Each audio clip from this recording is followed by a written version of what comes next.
Hello, नमस्ते, आदाब, सत श्री अकाल दोस्तों। मैं हूं एडी और एक बार फिर से दिल से स्वागत करता हूं आपका अपने यूट्यूब चैनल पर। दोस्तों, आप महरौली कई बार आए होंगे।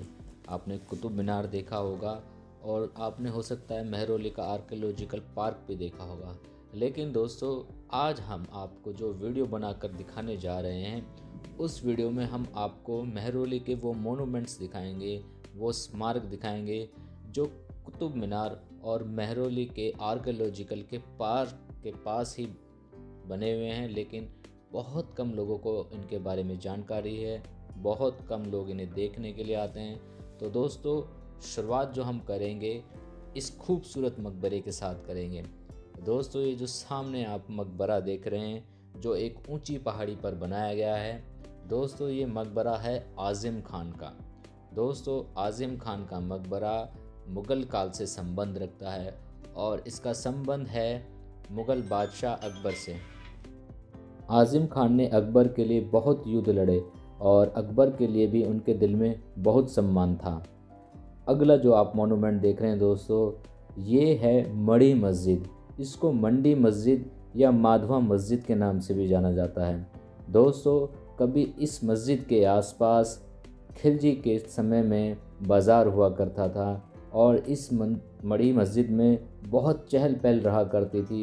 ये बाज़ार के आसपास का क्षेत्र था जो आज वीरान है, शांत है। कोई भी इस खूबसूरत मढ़ी मस्जिद को देखने के लिए आता ही नहीं। दोस्तों, आप जो इसका प्रवेश द्वार है उसको देखेंगे तो इसमें कई शैलियाँ आपको देखने को मिलेंगी। जो इसके झरोखे हैं दोस्तों, वो किसी राजस्थानी किले की याद दिलाते हैं। लाल बलुआ पत्थर का इसमें बेहतरीन इस्तेमाल किया गया है। आप देखेंगे बहुत बड़ा इसका प्रांगण है।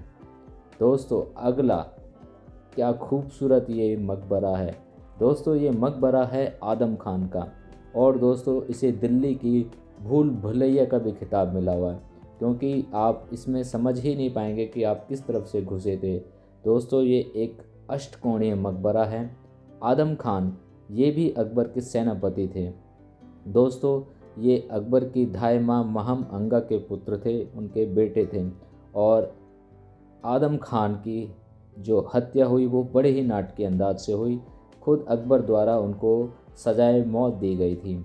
लेकिन दोस्तों, इसके पीछे आदम खान द्वारा षड्यंत्र प्रमुख रहा, जिसमें कहीं ना कहीं उनकी धाय माँ महम अंगा ने भी उनका पूरा योगदान दिया था। तो दोस्तों, आगे बढ़िए। अब जो आप ये क्षेत्र देख रहे हैं दोस्तों, इसको ध्यान से देखिए। ये याद दिलाता है एक खंडर की। दोस्तों, ये है अंतिम मुग़ल बादशाह बहादुर शाह ज़फ़र का महल, जो महरौली की तंग गलियों में स्थित है। तो दोस्तों, यहाँ बहुत कम लोग आते हैं, ना के बराबर लोग आते हैं। आप देखेंगे यहाँ पर हमारे सिवा कोई नहीं है। अब ये एक आप दरगाह देख रहे हैं, ये भी बख्तियार काकी की दरगाह है, जो सफ़ेद संगमरमर की बनी हुई है। लेकिन दोस्तों, ये जो आप महल देख रहे हैं, ये बहादुर शाह ज़फ़र का ग्रीष्मकालीन महल था। ये भारतीय और यूरोपियन शैली का मिला जुला मिश्रण था।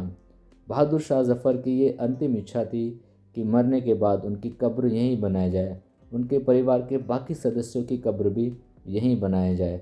लेकिन आज दोस्तों, ये दर्शकों और देखने वालों की बाह जोड़ रहा है। दोस्तों, अब आपको जब महरौली आना हो तो इस खूबसूरत महल को देखने ज़रूर आइएगा। सिर्फ वैसे तो यहाँ पर आपको खंडर हालात में देखने को मिलेगा, लेकिन फिर भी आपको देखकर इसकी भव्यता का अंदाज़ा ज़रूर होगा। यहाँ पर बहुत सारे कमरे बनाए गए हैं। अक्सर बहादुर शाह ज़फ़र यहाँ पर अपने परिवार के साथ आया करते थे। गर्मियों की छुट्टियों का ज़्यादातर समय वो यहीं बिताया करते थे। यहाँ पर आपको बहुत सारे स्ट्रक्चर देखने को मिलेंगे, जैसा कि आप सामने देख रहे हैं। एक बहुत प्यारी सी गुंबद बनी हुई है, इसका गलियारा है। इधर देखेंगे दोस्तों, जगह जगह पर आप मुड़ते जाएंगे और आपको कमरे के बाद कमरे दिखाई देते चले जाएंगे। काफ़ी बड़ा इसका प्रांगण है और बड़े बड़े कमरे बनाए गए हैं। अक्सर आप देखेंगे कि मुग़ल काल में इतने बड़े कमरे कहीं भी किसी जगह नहीं बनाए गए जितने बड़े कमरे इस बहादुर शाह ज़फ़र के महल में बनाए गए। दोस्तों, एक और खूबसूरत स्मारक आप देख रहे हैं, जहाज महल। दोस्तों, दिल्ली के अंदर भी जहाज महल है। आप मेहरौली आएंगे तो आपको इसका दीदार होगा। दोस्तों आप देख रहे हैं इसको, जब आप इसको ध्यान से देखेंगे तो इसमें आपको लोधी काल का स्ट्रक्चर, लोधी काल की शैली अलग से दिखाई देगी। इस जहाज महल का संबंध दोस्तों लोधी काल से ही है। दोस्तों लोधी काल के अंदर बहुत सारे विदेशी आया करते थे, और जो विदेशी लोधी काल में आया करते थे तो लोधी काल के जो शासक थे, जो बादशाह थे, उनके लिए ये एक खूबसूरत जगह हुआ करती थी और वो उन विदेशियों को इसमें ठहराया करते थे। तो जितने भी विदेशी लोधी काल में आए, चाहे वो अफ़गानिस्तान से आए हों, चाहे वो तुर्की से आए हों, तो सबको यहीं पर ठहराया जाता था। दोस्तों अगली जो आप खूबसूरत जगह देख रहे हैं, ये एक अलग काल से संबंध रखती है। दोस्तों ये है गंधक की बावली।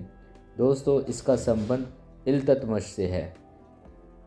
दोस्तों ये उस समय की इंजीनियरिंग और वास्तुकला का एक बेजोड़ नमूना है। दोस्तों इस पानी के अंदर गंधक यानी सल्फ़र आने की वजह से ही इसको गंधक की बावली कहा जाता है।